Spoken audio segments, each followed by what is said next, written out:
चुकन्दर मन पर्दैन भने लट्टेको साग खानुहोस् है। चुकन्दरमा चाहिँ बिटालिन भन्ने एउटा प्लान्ट पिगमेन्ट पाइन्छ, एन्टिअक्सिडेन्ट हो यो चाहिँ प्राय धेरै खानेकुराहरूमा पाइँदैन क्या, जस्तो स्विस चाडमा पाइन्छ, ड्रागन फ्रुटमा पाइन्छ। त्यसै गरी अर्को स्रोत भनेको चाहिँ एमारन्थ, यो जुन लट्टे छ नि, लट्टेको दाना जुन भात जसरी पकाएर खान मिल्छ, र अर्को चाहिँ लट्टेको साग, रातो र हरियो दुवैमा, विशेष गरी रातोमा चाहिँ यो बिटालिन पाइन्छ, जसले हाम्रो क्यान्सरको रिस्क घटाउनेदेखि लिएर मुटुको स्वास्थ्यलाई राम्रो गर्ने धेरै यसका फाइदाहरू छन्।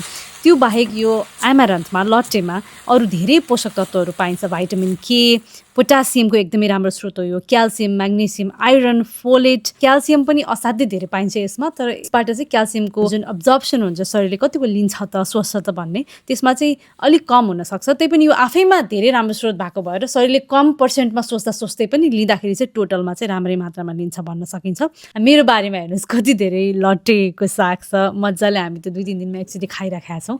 लट्टे चाहिँ खानुहोस् है। विशेष गरी तपाईँहरूले चुकन्दर खाँदै खानुहुन्न भन्ने लट्टे चाहिँ खानुहोस् नै, चुकन्दरको फाइदा पाउनको लागि। बाई।